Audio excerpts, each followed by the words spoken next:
everyone. Welcome to another Thursday Tips and Tricks.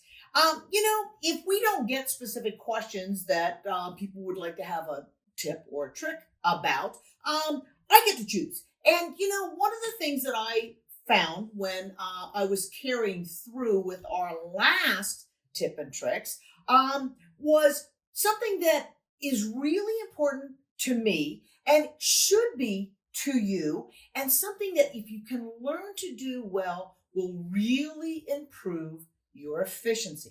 So let's go back and recap. A couple weeks ago, when we did our tips and tricks, we were doing the blockbuster pattern called Spring Blossoms. And what we were talking about was how to make those mirror images. And I also had drawn up a couple of different options for an actual project using the blocks when I discovered that the 8.5-inch version and the 12-inch version played well together. That 8.5-inch version is going to fit right in there. And but the version that won the election was actually version A, which meant that those 8.5-inch blocks are going to be exactly the same color as the 12-inch blocks. And when something like that happens in a project, or even if it's not exactly the same color, keeping pieces organized for two different size projects or two different size blocks is really critical to staying on track. So whether you tried this before or not, I'm a really big fan of paper plate organization. What do I mean by that? When I cut the strips that I needed to produce the 4 additional 12-inch blocks that I had to build for this, and the 4 additional 8.5-inch blocks, when I cut those Lemoyne star strips, the 8.5 went on one paper plate and the 12 went on another. When I produced the flying geese sections, the flying geese that I needed for the 8.5-inch blocks went on a separate plate, and same with the 12-inch. So that when I was picking things up, I was staying organized. I wasn't looking at them trying to figure out what was going on, which one went to which size, especially when it came to these squares that are close in size, but not exactly the same, even in the block. So keeping your pieces on plates is really helpful. One of the things that I will frequently do is I'll make notes on a plate too, so that I can, if I get interrupted, when I come back, I can just pick right up with where I'm working. Now that's one thing that I do.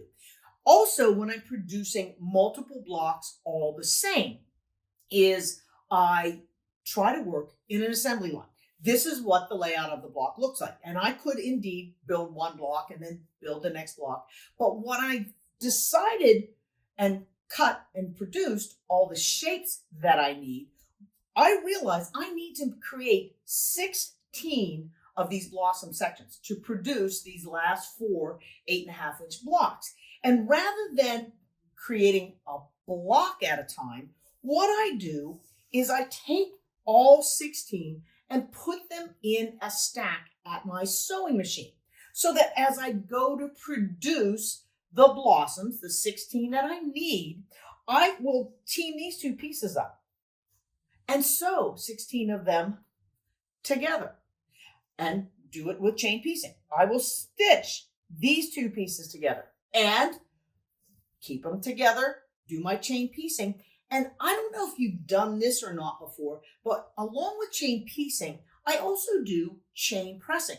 When I've got that flying goose and square section to put together, I know I'm going to press toward the square because I've made my pressing plan. Put the square on top, set the seams, and then one right after the next.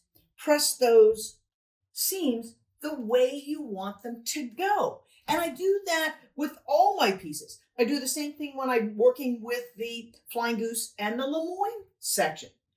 I know that I'm pressing toward the Lemoyne, take the whole strip all at once, put my Lemoyne quadrants on top, set my seams, and that way I'm not picking up 2 pieces off of here and saying, oh, which way do I have to press? When I do it as a chain, if I get the first one right, then all of them are going to be right. Now remember, if you get the first one wrong, then they're all going to be wrong. You'll have to go back and fix them all. But, working assembly line with chain piecing and chain pressing are really great ways to maximize your efficiency.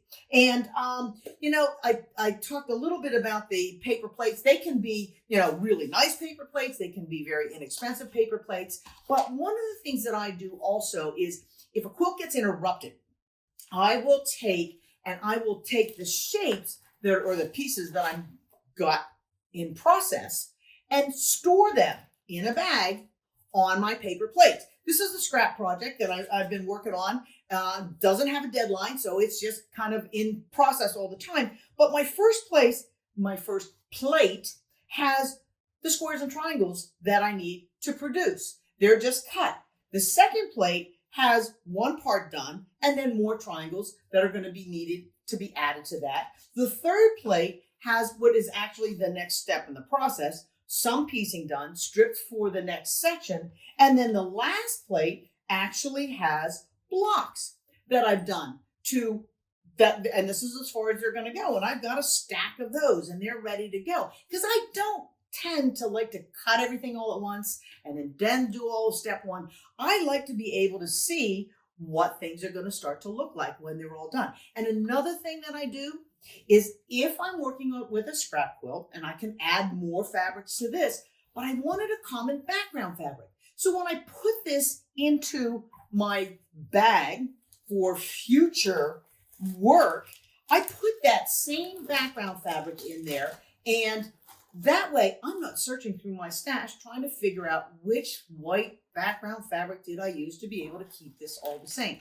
So hopefully these couple of little hints and tips, chain piecing, chain pressing, stacking and assembly line construction are going to help you going forward with your time efficiency, with your productivity, with your organization, and get those quilts finished that much faster. So I've got my work cut out for me. I've got to put all of these 8.5-inch blocks together. This is what the project's going to look like when I get those blocks put in there. In a couple weeks, I should have it done, and I'll give you a quick show and tell. But hope that you enjoyed the tricks and the tips of today's lesson, and enjoy the sunshine if you have sunshine in your area. It's been really nice. We're feeling, a little bit springy here right now. So take care, everybody, and I'll see you in a couple weeks.